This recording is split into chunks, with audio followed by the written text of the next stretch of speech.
There are moments, aren't there, when the weight of our own existence feels like a heavy cloak, pressing down upon our shoulders, whispering insidious doubts into the quiet spaces of our hearts. We look at the world around us, at the effortless grace with which others seem to navigate their days, and a subtle, yet persistent, question arises: am I too much?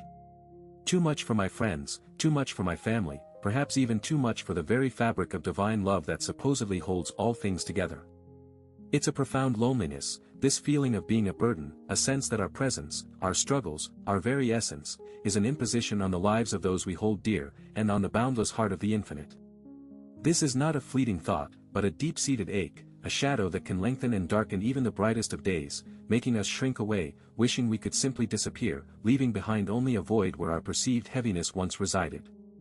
It's the silent lament of the soul that feels it has overstayed its welcome, that its needs and its pain are an unwelcome disruption to the harmony of others. Charles Spurgeon, that titan of faith, a man whose words have echoed through centuries, a preacher who led thousands to spiritual light, knew this feeling intimately. It is a testament to the shared human experience, the common thread that binds us even in our deepest vulnerabilities, that such a luminous figure could confess to wrestling with the specter of being a burden.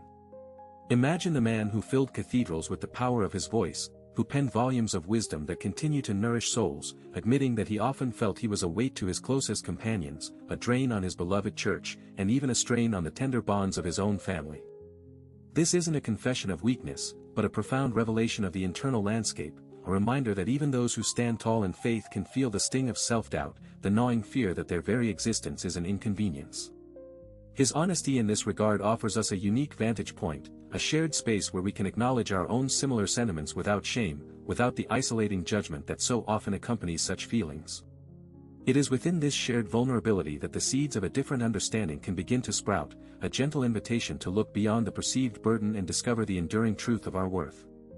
This journey we are about to embark upon is not one of simple platitudes or superficial reassurances.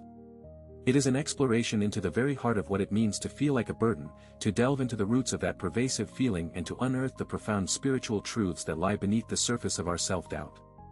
We will walk with Spurgeon, not just in his public triumphs, but in the quiet, often unspoken, moments of his own inner wrestling. We will explore why this feeling takes hold, how it can distort our perception of ourselves and our relationships, and most importantly, how we can begin to dismantle its power. This is an invitation to move from a place of perceived inadequacy to one of deep, unshakable belonging, to understand that the divine heart does not tire of us, that our presence is not an imposition but a cherished part of the grand tapestry of existence. We will seek to understand the divine perspective on our worth, a perspective that sees not a burden, but a beloved child, a soul precious in its unfolding, regardless of the struggles it may face. This is a path toward recognizing that the very essence of life, the divine energy that flows through all things, is not depleted by our needs, but is, in fact, enriched by our authentic presence. The aim here is to create a space for profound recalibration, a gentle yet firm redirection of our inner gaze. We are not here to simply dismiss the feeling of being a burden, but to understand its origins, to acknowledge its presence, and then, with grace and spiritual insight, to transcend it. We will look at how this feeling can manifest in our daily lives, subtly influencing our interactions, our decisions, and our very sense of self-worth. It's a quiet thief of joy, a master of self-sabotage, and understanding its modus operandi is the first step towards reclaiming our spiritual sovereignty. We will uncover the comforting truth that the divine is not a finite resource that can be depleted by our asking, our needing, or our simply being. Instead, we will explore the boundless, inexhaustible nature of divine love, a love that embraces our imperfections, our vulnerabilities, and our perceived weaknesses, seeing them not as flaws, but as integral parts of our unique journey. This exploration is an act of profound self-compassion, an offering of gentle understanding to the parts of ourselves that have felt too much. It is in the quiet contemplation of Spurgeon's own struggles that we find a powerful anchor for our own. His willingness to voice his inner turmoil, to share his vulnerability with the world, opens a sacred channel for us to do the same. This script is designed to be a sanctuary, a place where the heavy cloak of burden can begin to loosen its grip, where the whispers of doubt can be met with the resonant truth of divine acceptance. We are not alone in this feeling, and within this shared space, illuminated by the wisdom of those who have walked the path before us, we can begin to find a profound sense of peace. This is an invitation to listen not to the voice of self-recrimination, but to the ancient, loving whispers of the soul, to remember that we are, and always have been, deeply and unconditionally loved, not in spite of our perceived burdens, but as an intrinsic part of our sacred being. The profound realization that you are not a burden, even when your spirit feels weighed down, often hinges on a re-understanding of divine purpose and personal value. It's not about earning your place or proving your worth, it's about recognizing that your very existence is intrinsically valuable to the divine architect. Consider the intricate beauty of a single snowflake. Does its delicate complexity exist to serve a grander purpose that outweighs its fragility? Or is its beauty and existence valuable in and of itself? Similarly, your unique journey, with its peaks and valleys, its moments of radiance and its periods of shadow, contributes to the vast, unfolding narrative of creation. The divine doesn't operate on a transactional basis, tallying up our contributions versus our perceived deficits. Rather, it perceives the inherent spark within you, the divine essence that animates your being, as the ultimate measure of your worth. This spark is not diminished by your struggles, it is, in fact, often refined and revealed through them. When you feel like a burden, it's often a distortion of this truth, a mental overlay that obscures the radiant reality of your inherent value. Furthermore, grasping the concept that God never tires of you requires a shift in perspective from human limitations to divine infinitude. Our human capacity for patience and endurance is finite, we get weary, we get overwhelmed, and we can, understandably, feel depleted by the needs of others. However, the divine nature is not subject to these limitations. Imagine the sun. Does it ever grow weary of shining its light upon the earth? Does it ever decide that it has given enough and needs a break from illuminating the world? No, its nature is to radiate, to give forth its light and warmth consistently and unconditionally. In a similar, albeit infinitely more profound, way, the divine source of all love and life does not experience fatigue or boredom with your presence. Your prayers, your sighs, your moments of confusion, your expressions of need, these are not interruptions to a busy divine schedule, they are the natural outpourings of a soul engaged in its own unfolding, and they are met with an unwavering, inexhaustible wellspring of attention and care. Building on this, let's explore how Spurgeon found solace when he felt that everyone would be better off without him. He didn't magically erase these feelings, rather, he found a way to navigate them by anchoring himself in a deeper truth. He often turned to the scriptures, not just for theological arguments, but for the raw, emotional resonance of David's psalms, which are replete with expressions of despair and longing, yet consistently circle back to an unwavering trust in God's faithfulness. Spurgeon understood that vulnerability was not the enemy of faith, but often its gateway. He recognized that the feeling of being a burden was a subjective experience, a product of his own internal landscape, rather than an objective reality of how he was perceived by the divine. He would remind himself that God's love was not conditional upon his performance or his lack of struggle. This was a deliberate, conscious act of reorientation, a turning away from the whispers of inadequacy and towards the steadfast truth of divine acceptance. Consider, too, the practical application of this understanding in daily life. When the thought arises, "I'm too much for them," or "my problems are a burden," what if you were to consciously pause? Instead of immediately accepting that thought as truth, what if you gently questioned it? What if you asked yourself, "Is this thought aligned with the nature of divine love?" Or, "What would it feel like to believe that my presence is a gift, not a burden?" This practice isn't about forced positivity, it's about intentionally cultivating a different inner narrative. It's about recognizing that these feelings of being a burden are often learned patterns of thought, echoes of past experiences or societal conditioning, rather than inherent truths about your being. By actively choosing to reframe these moments, by seeking out evidence of your value and the divine's unwavering acceptance, you begin to dismantle the power that these feelings hold over you. It's like tending to a garden, you actively weed out the thoughts that choke the life out of your spirit and nurture the thoughts that allow your true self to flourish. Another crucial layer is understanding that the divine not only tolerates our presence but actively desires it. The creation itself is a testament to this desire, a vast and intricate expression of divine longing for relationship. Your individual consciousness, your unique perspective, your very journey through life, adds a dimension to this divine expression that would otherwise be absent. Think of a symphony, each instrument, each note, plays a vital role in the overall harmony. If one instrument were to feel it was a burden and cease playing, the symphony would be incomplete. Your participation, even when you feel imperfect or struggling, is essential to the grand, cosmic symphony. Spurgeon, despite his own internal battles, understood this fundamental truth. that his contribution, flawed as he perceived it to be, was a necessary and cherished part of God's magnificent creation. This perspective shifts the focus from what you lack to what you are, and what you bring simply by existing. The divine energy that sustains us is not a limited reserve that depletes with our need, it is an infinite, ever-flowing source. Think of it as a boundless ocean, its currents vast and ceaseless. When you cast a small cup into its waters, you do not diminish the ocean, you simply partake of its immensity. Your prayers, your moments of seeking, your very expression of vulnerability are not demands that strain this infinite supply, but rather, they are acknowledgments of its presence and invitations to its action. This energy, often referred to as grace, presence, or the divine spirit, operates on principles entirely alien to human scarcity. It is not diminished by being shared, nor is it exhausted by being drawn upon. On the contrary, the act of drawing from this source can amplify its flow within your own being, much like a river that, by flowing, continues to receive from its tributaries.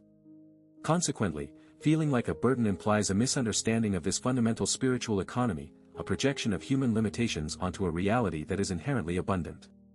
When Spurgeon spoke of feeling like a burden, he was touching upon a deeply human, yet spiritually inaccurate, perception of divine interaction. The divine does not experience weariness, nor does it keep a ledger of who has taken too much. Instead, the divine pulse beats with an unwavering rhythm of love and attention for every single particle of existence, including you. This is not a passive observation, but an active, life-giving engagement. Imagine the intricate dance of ecosystems. The smallest insect plays its role, drawing sustenance, contributing to the whole, without depleting the Earth's capacity to provide. Your existence operates on a similar principle within the spiritual ecosystem of the universe. Your needs, your questions, your very presence are not a drain but a vital component of the divine unfolding. It's akin to how a gardener doesn't get tired of watering their plants. Their very nature is to nurture growth, and each plant's need for water is an opportunity for the gardener to express that nurturing impulse. Furthermore, the idea that everyone would be better off without you is often a manifestation of a distorted self-perception, a shadow cast by past hurts or ingrained insecurities. Spurgeon, in his own Confessions, was not stating an objective truth about his impact on others, but rather articulating an internal experience. He wrestled with the feeling of being a burden, a feeling that, while powerful, was not reflective of the reality of divine love. He found refuge not by silencing this feeling, but by deliberately focusing on the divine's perspective. He would often return to the promises of God's unfailing presence and love, not as a means to erase his feelings, but to place them within a larger context of divine faithfulness. This is a practice available to all of us. When the whisper of burden arises, deliberately pivot your attention to the enduring truths of divine acceptance. It's about choosing which narrative you will inhabit, the one dictated by your fears, or the one grounded in the infinite love that created you. Consider, now, how to actively counter this feeling in your daily life. When you find yourself thinking, "I'm too much for my friends," or "my struggles are an imposition on God," pause. Take a conscious breath. Then, gently redirect your internal dialogue. Instead of accepting the thought, ask yourself, what is the divine perspective on this? Does infinite love see me as a burden? This isn't about denying your feelings, but about refusing to let them dictate your reality. It's about actively cultivating a spiritual awareness that recognizes the inherent value of your being, independent of your perceived contributions or burdens. This deliberate practice of mental and spiritual reorientation is crucial. It's like adjusting a compass that has been knocked off course. The needle may waver, but with gentle correction, it will eventually point true north, towards the reality of your belovedness. Moreover, the divine does not experience the same emotional fatigue that humans do. Our capacity for empathy and support, while beautiful, is finite.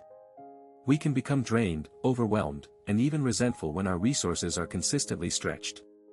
The divine, however, is not a limited resource. Its capacity for love, patience, and support is infinite. Your needs, your struggles, your very existence are not a drain on this infinite capacity, they are precisely what it is designed to embrace and sustain. Spurgeon understood that the divine heart was an inexhaustible fountain, and that his own feelings of being a burden were a misinterpretation of this boundless reality. He found solace in the knowledge that he could bring his entire self, his imperfections and his perceived inadequacies, to the divine, and that this offering would not be met with weariness, but with an even greater outpouring of love and support. This understanding is a profound liberation, freeing us from the exhausting pursuit of appearing not too much. The spiritual fatigue you might experience, the sensation of being a burden, often stems from an internal narrative that equates self-worth with productivity or the absence of struggle. This perspective, deeply ingrained in many cultures, suggests that if we are not constantly contributing, achieving, or appearing resilient, we are somehow failing or becoming a weight. However, this viewpoint fundamentally misunderstands the nature of divine energy, which is not contingent on our output but on our inherent being. Consider the concept of spiritual resilience not as an absence of falling, but as the capacity to rise, and the divine energy that supports this rising is always available.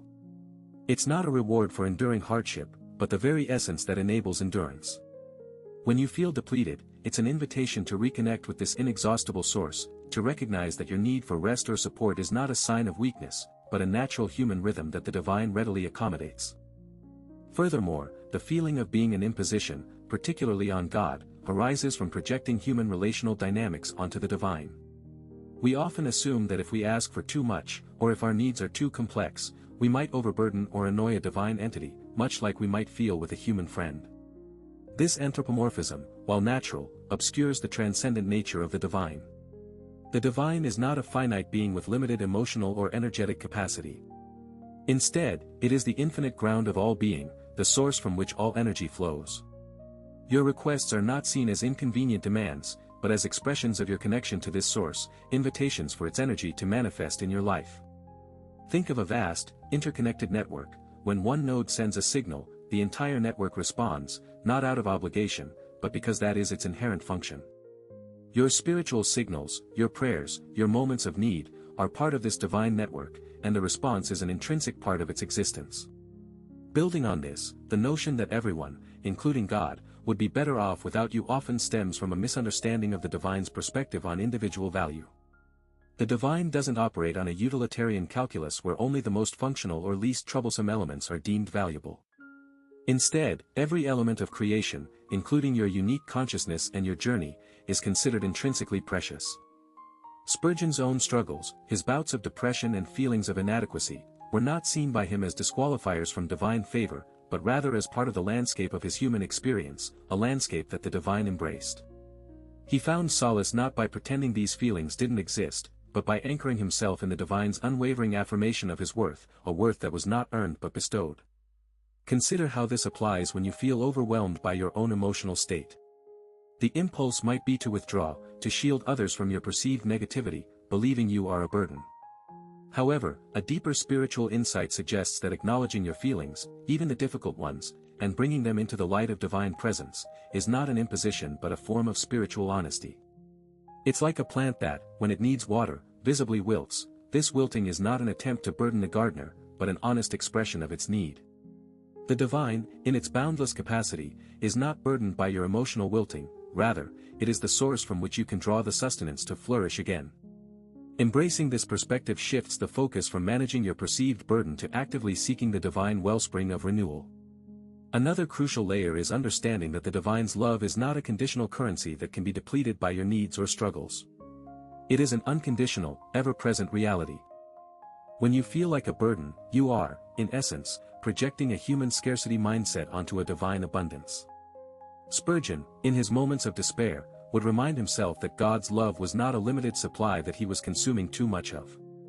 Instead, he saw it as an infinite ocean, and his need was simply a small vessel seeking to be filled.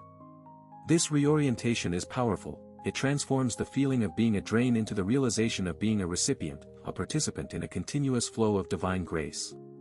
Your very existence, with all its complexities, is not an anomaly or an inconvenience to the divine plan. It is, in fact, an integral part of its unfolding beauty and purpose.